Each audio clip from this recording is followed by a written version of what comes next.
கிறிஸ்தியேசுக்குள் மிகவும் பிரியமான சகோதர சகோதரிகளே, நம்முடைய பிதாவாகிய தேவனுடைய நாமத்தினாலும் அருமை இரட்சகர் கர்த்தர் இயேசுவோட நாமத்தினாலும் அன்பையும் மற்றும் வாழ்த்துக்களையும் தெரிவித்துக் கொள்கிறேன். அன்பான சகோதர சகோதரிகளே, நாம் தொடர்ந்து பார்க்குற இந்த ஒரு வால்யூம் ஸ்டடி, முதல் வால்யூம் 10வது அத்தியாயத்தை நம்ம தியானிச்சு வரோம். ஸோ அன்பான சகோதர சகோதரிகளே, 2 வாரத்துக்கு முன்பாக நம்ம இது ஒரு வால்யூம் ஸ்டடியில பார்த்த பாயிண்ட்ஸ் என்னன்னு பார்க்கும்போது, தேவனுடைய தீர்ப்பை யார் மாற்ற முடியும்? ஸோ அதுதான் நம்ம 2 வாரத்துக்கு முன்னாடி நம்ம பார்த்தோம். அதாவது தேவனுடைய தெய்வீக திட்டத்துல அவர் யார வேணாலும் அந்த ஒரு தெய்வீக சுபாவத்துக்கு உயர்த்துறதுக்கு அவருக்கு அதிகாரம் இருக்கு.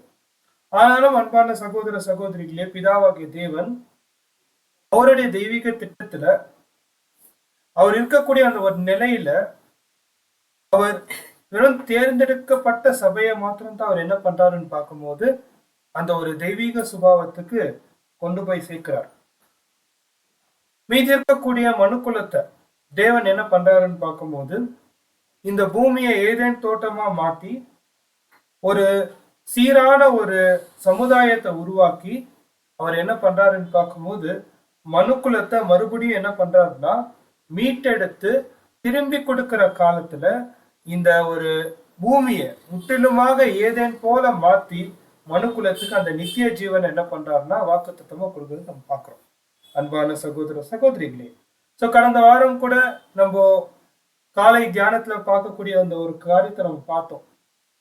நம்மளுடைய கண்களை மூடவும், க்ளோஸ் யுவர் ஐஸ் எனக்கூடிய ஒரு காரியத்தை கூட இந்த ஒரு வால்யூம்ல இருந்து தான் நம்ம அந்த ஒரு பாயிண்ட்டை நம்ம எடுத்து பார்த்தோம். ஒரு நிமிடம் நம்ம கண்களை மூடி யோசிக்கும் போது அன்பான சகோதர சகோதரிகளே, ஒரு ரம்மியமான ஒரு சூழல், எல்லா ஜனங்க மத்தியிலையும் எப்படின்னா ஒரு அன்பான பார்வை, ஒரு இரக்கமான ஒரு நடத்தை எப்படி இருக்கும் அந்த ஒரு சூழல் பார்க்கும்போது இந்த உலகமே ஏதேன் தோட்டத்தா மாறும் போது கண்டிப்பா பிதாவாகிய தேவனுடைய அந்த ஒரு தெய்வீக திட்டத்துல அவருடைய ராஜ்யம் எப்படி இருக்கும்னா ஒரு சமாதான ராஜ்யமா அங்க காணப்படுது நம்ம பார்த்தோம். அன்பான சகோதர சகோதரிகளே, இந்த நாளில் தொடர்ந்து நம்ம பார்க்கக்கூடிய பாயிண்ட்ஸ் என்னன்னு பார்க்கும்போது விசேஷமாக தேவனுடைய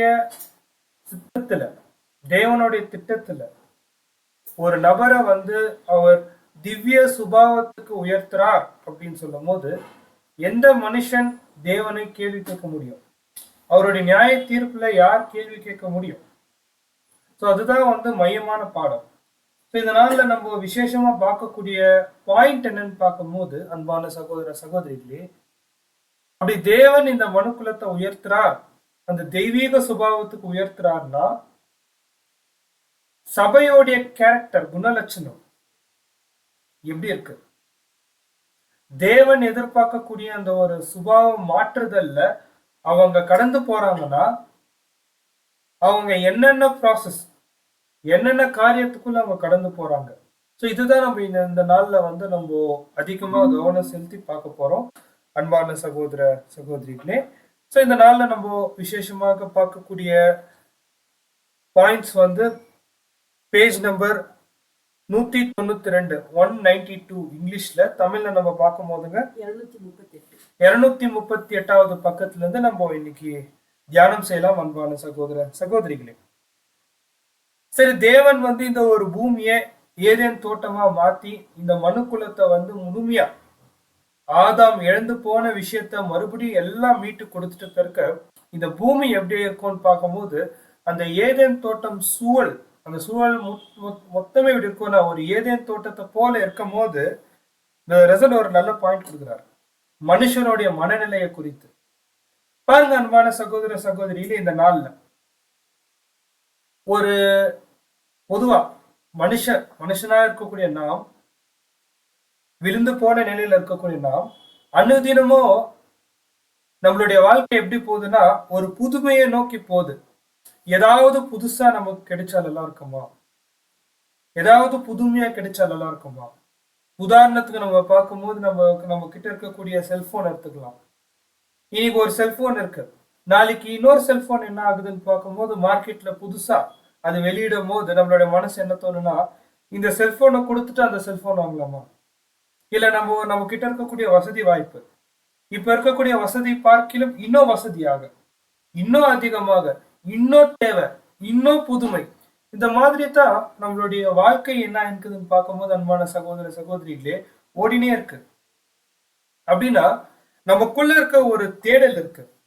அந்த தேடல் எப்படி இருக்குன்னு பார்க்கும்போது ஒரு அமைதியான நிலை இல்லாம தொடர்ந்து நம்ம என்ன பண்ணிருக்கிறோம்னா ஏதோ ஒரு விஷயத்துக்காக தேடி தேடி ஓடினே இருக்கிறோம்.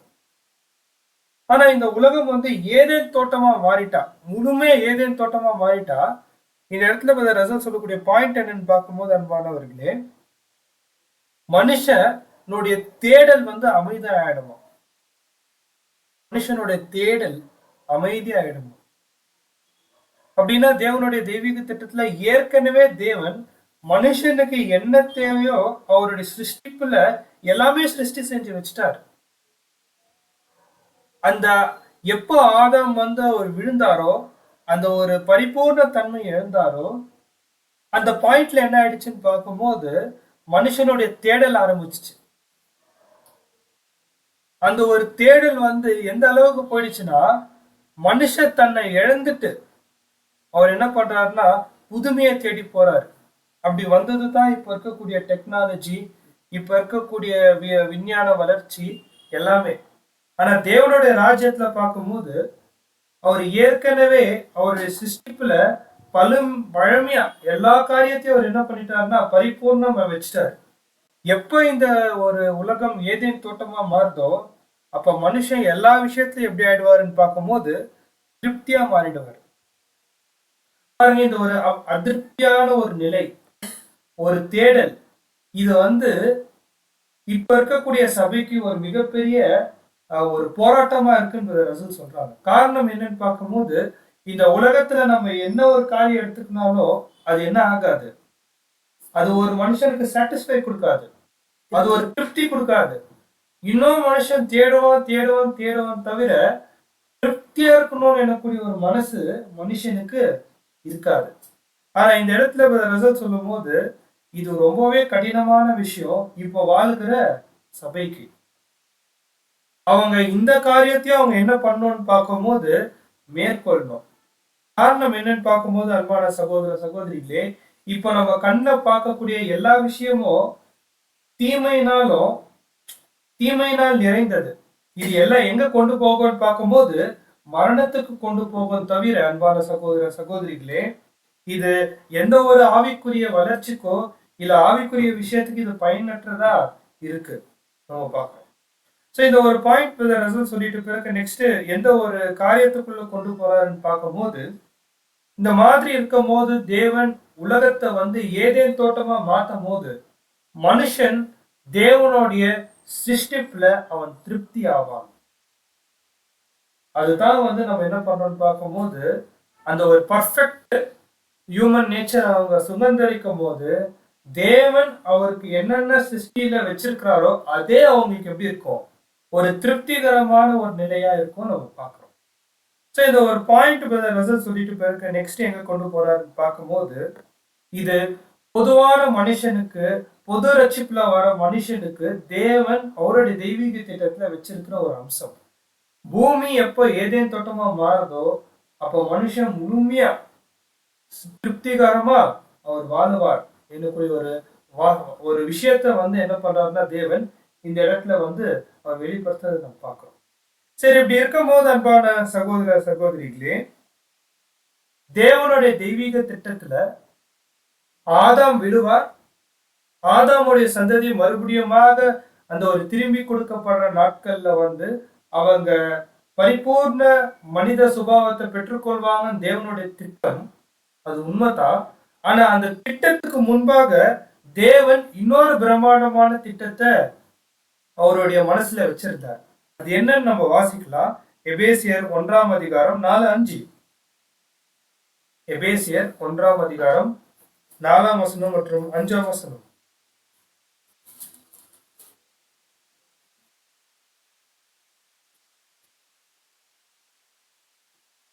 நமக்கு முன்பால் நாம் அன்பின் பரிசுத்தம் உள்ளவர்களும் குற்றம் இல்லாதவர்களுமா இருப்பதற்கு அவர் உலகம் தோன்றுவதற்கு முன்னே கிறிஸ்துக்குள் நம்மை தெரிந்து கொண்டபடியே. பாருங்க, உலகம் தோன்றதுக்கு முன்பாகவே கர்த்தர் இயேசுக்குள்ள நம்மள தேவன் என்ன பண்ணிட்டாருன்னா தெரிந்து கொள்ளப்பட்டார். இதுதான் நம்ம இந்த நாள்ல பார்க்கக்கூடிய பாடமா இருக்கு. உலகம் தோன்றதுக்கு முன்பாகவே தேவன் நம்மளை தெரிந்து கொள்ளப்பட்டார்.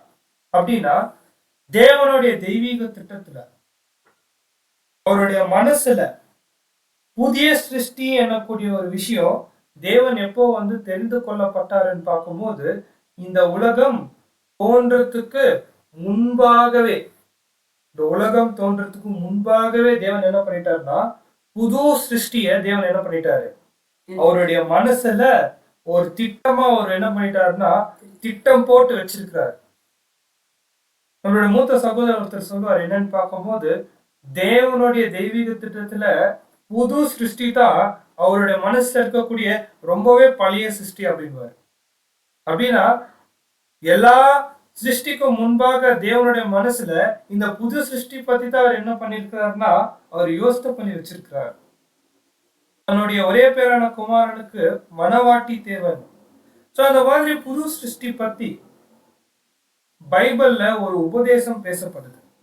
அந்த உபதேசம் தான் இந்த நாள்ல நம்ம தியானிக்க போறோம். The doctrine of election. The doctrine of election. தேர்ந்தெடுக்கப்படுற உபதேசம். Doctrine of election. The doctrine of election என்ன இருக்கு அப்படின்னு நம்ம பார்க்கும்போது 4 காரியம் இருக்கு அன்பான சகோதர சகோதரிகளே. Predetermined, முன் குறித்தல். The justification, நீதிமான் ஆக்கப்படுற நிலை. The sanctification, பரிசுத்தமாக்கப்படுற நிலை. The glorification, மகிமை ஆக்கப்படுற நிலை. சோ இந்த ஒரு 4 காரியம் தான் தேவனுடைய தெய்வீக திட்டத்துல நம்ம என்ன சொல்றோம்னா the doctrine of election. So இந்த ஒரு doctrine of election தேர்ந்தெடுக்கப்படுற இந்த உபதேசத்துல தேவனுடைய மனசு என்னவா இருக்கு? ரோமர் 8ஆம் அதிகாரம் 28ல இருந்து 31 வசனம் நம்ம வாசிக்கும் போது தேவன் மேல அன்பு கூர்ற எல்லாருக்கும் சகலமும் நன்மைக்காக தேவன் ஏற்படுத்தி வைக்கிறார். அது மாத்திரம் இல்ல, தன்னுடைய ஒரே பேரான குமாரன் கர்த்தர் இயேசுவோடைய சாயலாக மாறறதுக்கும் அப்படி மாறினவங்க அவங்களுடைய நிலை எப்படி இருக்கும்னு 29 மற்றும் 29ல இருந்து நம்ம வாசிக்கலாம். அந்த வசனம் எப்படி இருக்குன்னு. தம்முடைய குமாரன் அநேக சகோதரருக்குள்ளே முதற் பேரானவராய் இருக்கும் பொருட்டு தேவன் எவர்களை முன் அறிந்தாரோ அவர்களை தமது குமாரனுடைய சாயலுக்கு ஒப்பாயிருப்பதற்கு முன் குறித்திருக்கிறார். எவர்களை முன்குறித்தாரோ அவர்களை அழைத்தும் இருக்கிறார். எவர்களை அழைத்தாரோ அவர்களை நீதிமான்களாக்கியும் இருக்கிறார். எவர்களை நீதிமான்கள் ஆக்கினாரோ அவர்களை மகிமைப்படுத்தும் இருக்கிறார். பாருங்க, யார் ஒருத்தரை அழைத்தாரோ அவரை நீதிமானாக்கப்பட்டார். யார் ஒருத்தர் நீதிமானாக்கப்பட்டாரோ அவரை மகிமை இல்லை கனம் படுத்தி இருக்கிறார். சோ இதுதான் என்னன்னு பார்க்கும்போது அந்த தெரிந்து கொள்ளப்படுற அந்த உபதேசம். அன்பான சகோதர சகோதரிகளே, இந்த வகுப்பாரை வச்சுதான் தேவன் என்ன பண்றாருன்னா சர்வ லோகத்துல இருக்கக்கூடிய எல்லாருக்கும் அவரு சமாதானமும் அந்த ஒரு நீதியின் ராஜ்யத்தை 1000 வருஷ அரசாட்சியில கர்த்தர் இயேசு மூலியமாக என்ன பண்ண போறாருன்னா ஸ்தாபிக்க போறார். அன்பான சகோதர சகோதரிகளே, சரி, இந்த ஒரு பாயிண்ட்ல நம்ம என்ன ஒரு பாயிண்ட் நம்ம தியானிக்கலாம் அப்படின்னா the doctrine of election. தேவன் சில வகுப்பாரை தேர்ந்தெடுக்கிறார் அப்படின்னு சொல்லும் போது இது எப்படி நம்ம புரிஞ்சுக்கலாம்? பாருங்க சகோதர சகோதரிகளே, தேவன் உலக தோற்றத்துக்கு முன்பாக புது சிருஷ்டிகளை அவருடைய சிந்தனையில அவர் சிந்திச்சு வச்சிருக்கிறார், யோசனை பண்ணி வச்சிருக்கிறார் அப்படின்னு சொல்லும் போது இது எதை குறிக்குதுன்னா தேவனுடைய தெய்வீக திட்டத்துல ஒரு பர்டிகுலர் காலம், ஒரு பர்டிகுலர் நேரம், அது எப்போனா சுவிசேஷ யுகம் எனக்கூடிய ஒரு அருமையான காலகட்டத்துல தேவன் அவருடைய ஒரே பேரான குமாரனுக்கு மனவாட்டி வகுப்பார தேர்ந்தெடுக்கிறார். இது ரொம்ப ஆச்சரியமான சத்தியம். அதாவது அவருடைய தெய்வீக திட்டத்துல இந்த சுவிசேஷ யுகம் முன்னும் கிடையாது, இந்த சுவிசேஷ யுகம் பிறகும் கிடையாது. வெறும் அந்த சுவிசேஷ யுகத்துக்குள்ள தேவன் என்ன பண்றாருன்னா அவருடைய தெய்வீக குடும்பத்துக்கு சில நபர்களை தேர்ந்தெடுக்கிறார். சோ இந்த ஒரு உபதேசத்தை குறித்து ரசல் அவர் என்ன சொல்றாருன்னு பார்க்கும்போது தேவன் அந்த லிட்டில் ஃபிளாக் சிறு மந்தை வகுப்பார தேடுற விஷயத்துல, அவர் அழைக்கிற விஷயத்துல வந்து இன்னார் இன்னார் தான் வரணும் அப்படின்னு பாரபட்சம் பார்க்காம அழைக்கிறார். அப்படின்னா இந்த ஒரு தேர்ந்தெடுக்கப்படுற உபதேசம்ல நம்ம என்ன புரிஞ்சுக்கிட்டோம்னா, நபர்களை அவரை முன்குறித்தியே தேர்ந்தெடுத்து இவர் இன்னார் இன்னார் தான் வரணும் அப்படின்னு தேவன் பண்றது இல்லை. மாறாக ஒரு வகுப்பாரா தான் அவர் அழைக்கிறார். 1,44,000 பேர் இருக்கிறாங்க பாத்தீங்களா, அந்த நம்பர் அவர் என்ன பண்றாருன்னா முன்குறித்து வைக்கிறார். அதுக்குள்ள ஒரு மிகப்பெரிய இன்விடேஷன், ஒரு மிகப்பெரிய அழைப்பை தராரு. என்னன்னா, இந்த சுவிசேஷ யுகத்துல யாரெல்லாம் கர்த்தர் இயேசு போல வாழ முன்வரீங்களோ ஒரு வாய்ப்பு, ஒரு அழைப்பு. என்னன்னா, யார் ஒருத்தர் தன்னைத்தான் வெறுத்து தன் சிலுவையை சுமந்து தேவனுடைய தெய்வீக திட்டத்துல இருக்கக்கூடிய நிபந்தனைகள் எல்லாமே கீழ்ப்படிஞ்சு நடக்கிறீங்களோ, உங்களுக்கு நான் என்ன தரேன், அந்த திவ்ய சுபாவத்தை தரேன் என்னக்கூடிய மிகப்பெரிய அழைப்பு தராரு. இந்த இடத்துல வந்து தேவன் யாருக்கோ முன்கூட்டியே இன்னார் இன்னார்தான் அவரு தேர்ந்தெடுக்காம ஒரு வகுப்பாரு அவர் என்ன பண்றாருன்னா, இந்த காலகட்டம் இவ்வளவு பேருக்கு நான் ஒரு அழைப்பு தரேன், யாருன்னா வரலாம், வாய்ப்பை நீங்க பயன்படுத்திக்கிறா, வாக்கு தத்துவத்தை நீங்க பயன்படுத்திங்கன்னா உங்களுக்கு அந்த ஆசீர்வாதம் நிச்சயம். சோ இதுதான் நம்ம பார்க்கும்போது ப்ரீ டிட்டர்மைன்ட் கிளாஸ், முன் குறித்த வகுப்பார். தனிப்பட்ட நபரை தேவன் என்ன பண்றது இல்ல, முன் குறித்த வகுப்பார அந்த ஒரு இலக்கத்தை அவர் வச்சுட்டாரு, அந்த இலக்கத்தை வச்சுட்டாரு. இப்போ தனிப்பட்ட நபர்கள் அந்த ஒரு லக்கத்துல ஒரு நபரா மாறத்துக்கு தனிப்பட்ட விதத்துல அவங்க என்ன பண்ணணும், போராடணும். அன்பான சகோதர சகோதரிகளே, சோ இந்த மாதிரி தான் தேவன் என்ன பண்ணிருக்காங்க பார்க்கும்போது, அவருடைய தெய்வீக திட்டத்துல யார் ஒருத்தர் ஜெயம் கொள்றார்களோ, யார் ஒருத்தர் மேற்கொள்றாங்களோ அவங்க என்ன பண்ணலாம், அந்த சபை வாய்ப்பு அடையலாம், அந்த திவ்ய சுபாவத்துக்கு கடந்து போலாம். அன்பான சகோதர சகோதரிகளே, அதுதான் வசனத்துல நம்ம வாசிக்கும் போது ரோமர் 8:30 யார் ஒருத்தர் அழைத்தாரோ அவரை நீதிமானாக்கப்பட்டார். யார் ஒருத்தரை நீதிமானாக்கப்பட்டாரோ அவரை மகிமைப்படுத்தல, கனப்படுத்துறாரு, ஹானர் பண்றாரு. என்ன அந்த ஹானர்ன்னு பார்க்கும்போது அன்பான சகோதர சகோதரிகளே, இது வரைக்கும் யாருக்கும் கிடைக்காத அந்த ஆப்பர்ச்சுனிட்டி, அந்த ஒரு வாய்ப்பு, ஆவியினால் ஜெனிப்பிக்கப்படக்கூடிய வாய்ப்பு, அதுதான் கனம் படுத்துறது.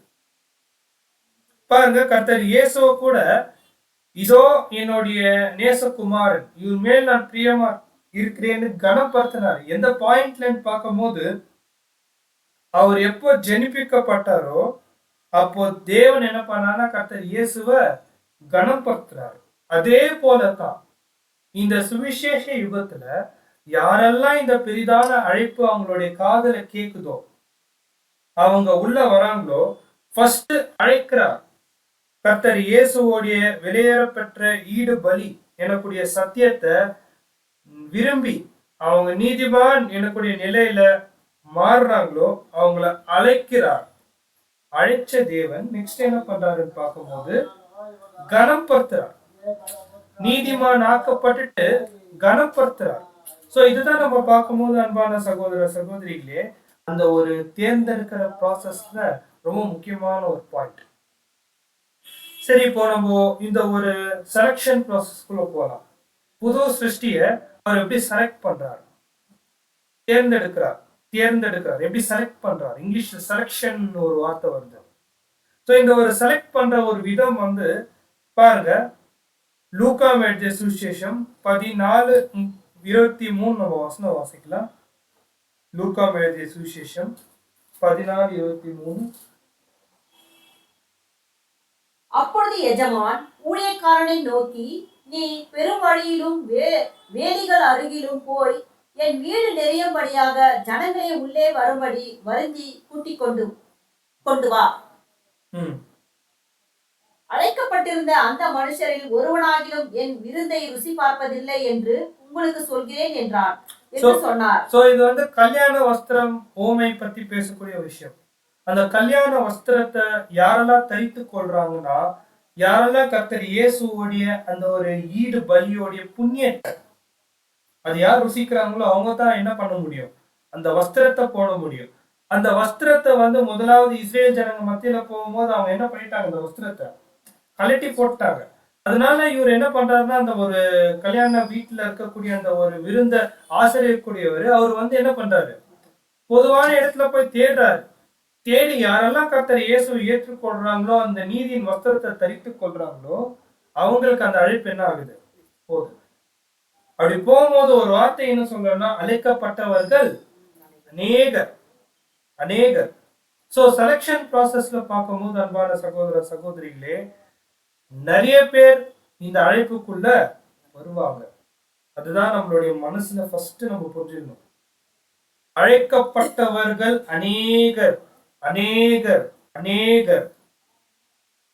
ஆனா வசனம் என்ன சொல்லுதுன்னா, வெளிப்படுத்தல் 14:1 அப்புறம் 17:14 நம்ம வாசிக்கலாம். ரெவலேஷன் 14:1 17:14 ரெண்டும் நம்ம வாசிக்கலாம். பின்பு நான் பார்த்த பொழுது இதோ சீயோன் மலையின் மேல் ஆட்டுக்குட்டியானவரையும் அவரோடு கூட அவர் நாமமும் அவருடைய பிதாவின் நாமம் அவள் நெற்றிகளில் எழுதப்பட்டிருந்த 144,000 பேரையும் நிற்க கண்டேன். எவ்வளவு பேர்னா இந்த அழைப்புல வரலாம், ஆனா சீட் எவ்வளோ, 1,44,000 தான். வெளிப்படுத்தல் 17:14 நம்ம வாசிக்கலாங்க. இவர்கள் ஆட்டுக்குட்டியானவருடனே யுத்தம் பண்ணுவார்கள். ஆட்டுக்குட்டியானவர் கர்த்தாதி கர்த்தரும் ராஜாதி ராஜாவுமாய் இருக்கிறபடியால் இவர்களை ஜெயிப்பார். அவரோடு கூட இருக்கிறவர்கள் அழைக்கப்பட்டவர்களும் தெரிந்து கொள்ளப்பட்டவர்களும் உண்மை உள்ளவர்களுமா இருக்கிறார்கள் என்றான். பாருங்க, இந்த இடத்துல வசனம் என்ன சொல்றதுன்னா, ஆட்டுக்குட்டியானவர் வந்து அவர் அழைக்கிறார், ஆனா அழைக்கப்பட்டவர்கள் அநேகர் இருந்தாலும் தெரிந்து கொள்ளப்பட்டவர் எவ்வளவு தாங்க, சிலர். ஆனா உண்மை உள்ளவர்கள் வெகு சிலர். சோ இந்த ஒரு வெகு சிலரை குறித்து தான் நம்மளுடைய பாடமா இருக்கு. சோ அன்பான சகோதர சகோதரிகளே, இந்த ஒரு விஷயத்த நம்ம பார்க்கும்போது நம்ம என்ன ஒரு பாயிண்ட் நம்ம தியானிக்கிறோம் அப்படின்னு சொல்லும் போது பாருங்க, தேவனுடைய அந்த ஒரு தேர்ந்தெடுக்கக்கூடிய விஷயம், அவருடைய தேர்ந்தெடுத்தல் நம்ம பார்க்கும்போது அது மாறாது, அது சேஞ்ச் ஆகாது. அவர் நிர்ணயித்து வைத்த ஜனம் எவ்வளவு பேர்னா 144,000. சோ இந்த செலக்ஷன் ப்ராசஸ் எப்படி இருக்கு, இந்த புது சிருஷ்டியோட செலக்ஷன் ப்ராசஸ் எப்படி இருக்குன்னா, அழைக்கப்பட்டவர்கள் அநேகர், தெரிந்து கொள்ளப்பட்டவர்கள் சிலர், உண்மை உள்ளவர்கள் அந்த 144,000 பேர் மாத்திரமே. சோ இந்த ஒரு பாயிண்டோட நெக்ஸ்ட் நம்ம என்ன பண்ணலாம்னு பார்க்கும்போது, இந்த அழைப்போட நிபந்தனை குறித்து பார்க்கலாம். செலக்ஷன் நம்ம பார்த்தாச்சு, God chosen faithful. ஆனா கண்டிஷன் என்ன, நிபந்தனைகள் என்ன, ஒருத்தர் இந்த அழைப்புக்குள் வரணும்னா தேவன் வைத்திருக்கக்கூடிய நிபந்தனைகள் என்ன, அது நம்ம பார்க்கும்போது பாருங்க, வாசிக்கலாம் வசனம். எபிரியர் 4:1 வசனம் வாசிக்கலாம்.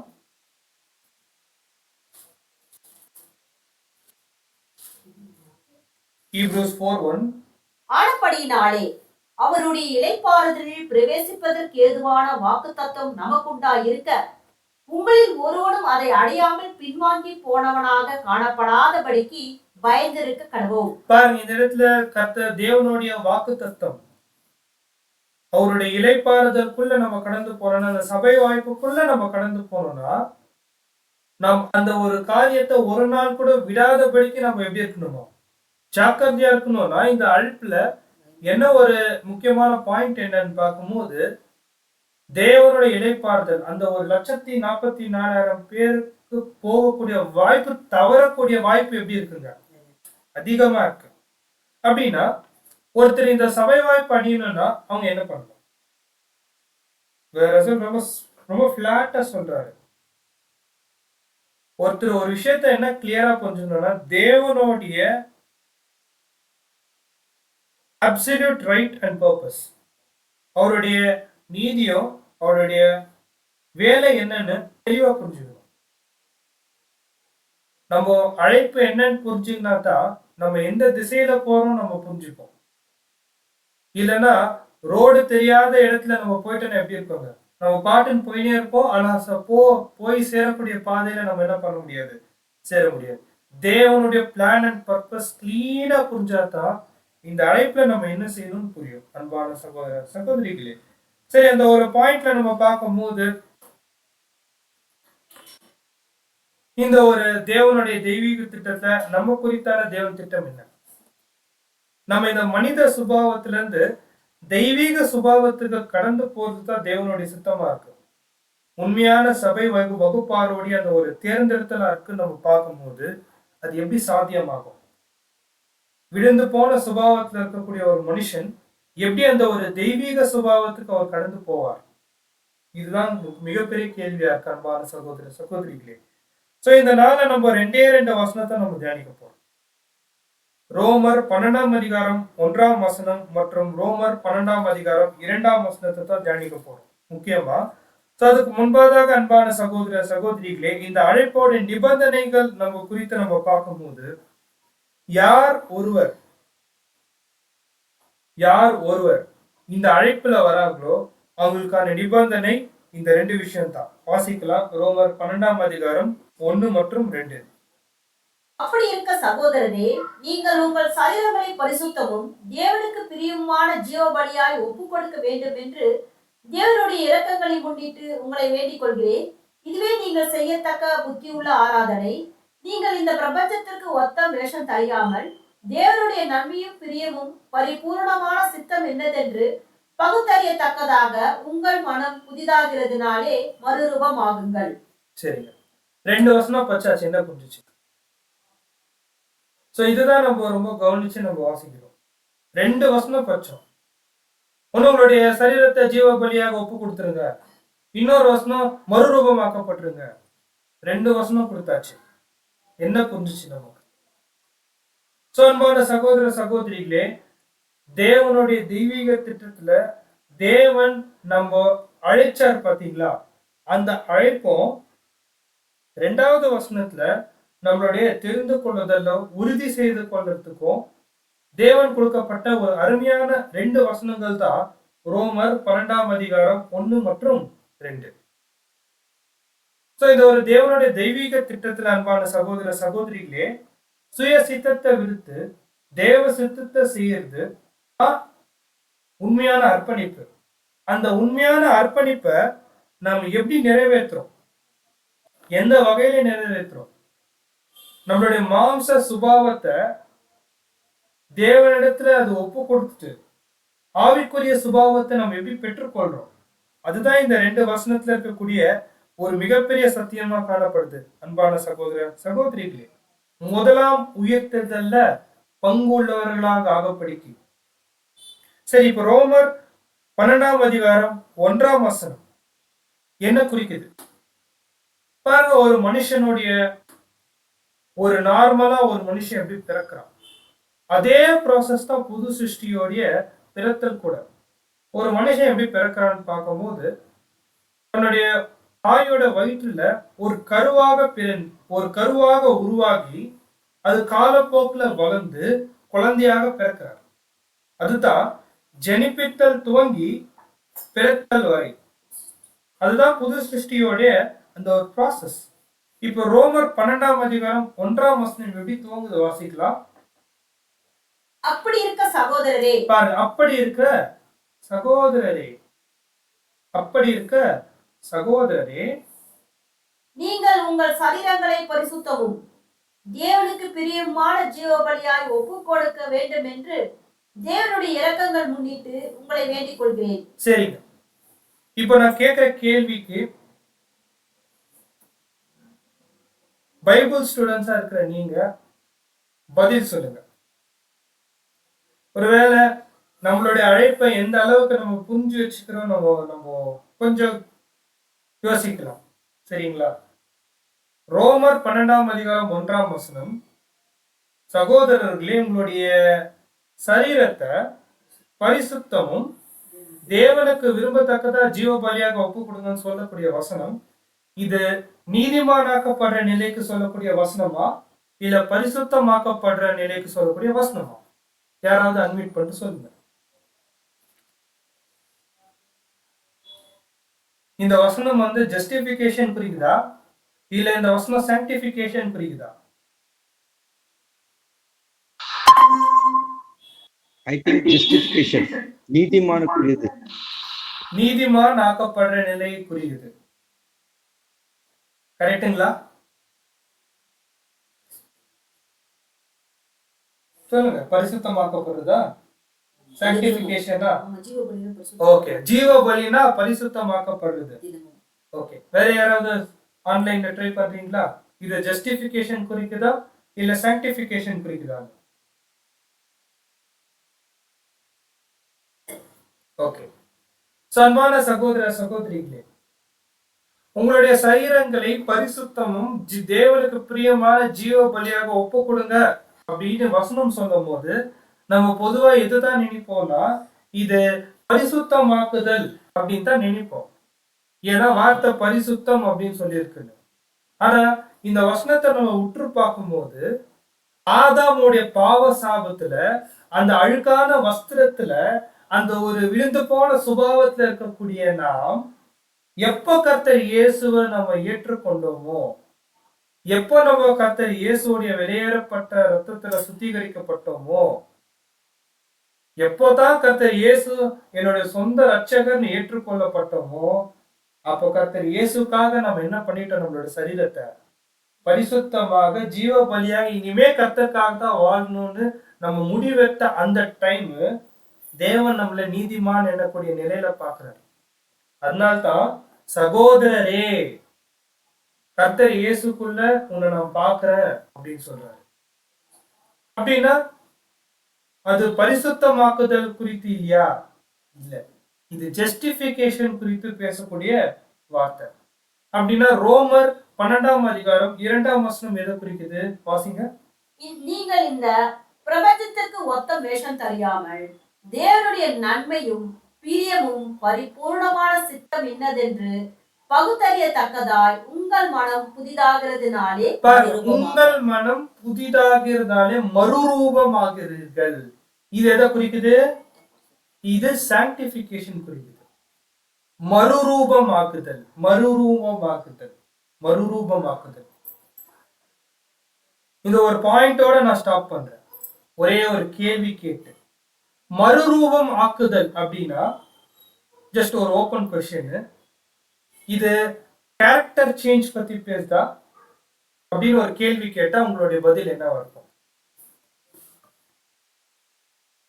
மறுரூபமாக்குதல் என்ன?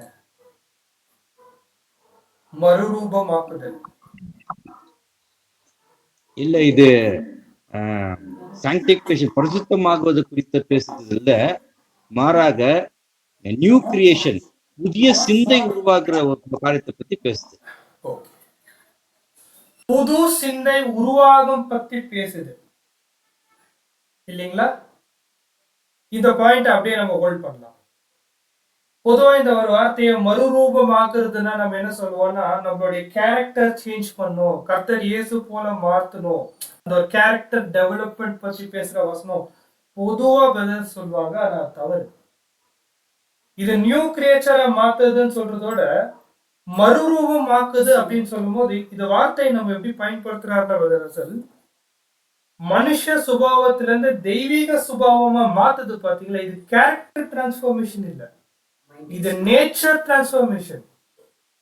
நேச்சர்னா சுபாவம் மாற்றுதல். அப்படின்னா கேரக்டர் டெவலப்மெண்ட் எங்க நடக்கும் அப்படின்னு ஒரு கேள்வி கேட்கும் போது ரோமர் 12ஆம் அதிகாரம் 1ஆம் வசனத்திலே கேரக்டர் டெவலப்மெண்ட் ஸ்டார்ட் ஆயிடுங்க. எப்போ நம்ம ஜஸ்டிபிகேஷனுக்குள்ள போறோமோ அப்பவே என்ன ஆகுதுன்னா, ஜஸ்டிபிகேஷன் என்ன? பாவத்தை வெறுத்து பாவ சிந்தனையை தூக்கி போட்டு ஒரு பரிசுத்தமான ஒரு மனநிலையை கொண்டு வரது ஜஸ்டிபிகேஷன். அப்படின்னா கேரக்டர் டெவலப்மெண்ட் ப்ராசஸ் எங்கே ஸ்டார்ட் ஆயிடுது? ஜஸ்டிபிகேஷன்லயே ஸ்டார்ட் ஆயிடுது. ஆனா சாங்டிஃபிகேஷன்ல நம்ம என்ன பண்றோம்னா, சகோதரர் சொன்ன மாதிரி இது குணலட்சணம் மாறுறது இல்ல, சுபாவமே மாறுது. ஒரு சாதாரண மாம்ச சுபாவத்திலிருந்து புது சிருஷ்டி என்னக்கூடிய ஆவிக்குரிய சுபாவம் மாற்றுதல் தான் ரோமர் 12ஆம் அதிகாரம் 2ஆம் வசனம். அடுத்த வாரம் நம்ம என்ன பண்ண போறோம்னா இந்த மாம்ச சுபாவத்திலிருந்து ஆவிக்குரிய சுபாவம் எப்படிலாம் மாறுது, எப்படி துவங்குது, எப்படி வளருது, அது எப்படி ஆவி நிலையில பிறக்குது, இந்த காரியத்தை நம்ம அடுத்த வாரம் பார்க்கலாம். தேவன் தாமே ஆசீர்வதிப்பாராக. பொறுமையோடு கேட்ட அன்புக்குரிய சகோதர சகோதரிகளுக்கு கிறிஸ்து இயேசுக்குள்ளாக என்னோட அன்பின் வாழ்த்துக்களை தெரிவித்துக் கொள்கிறேன். ஆமென்.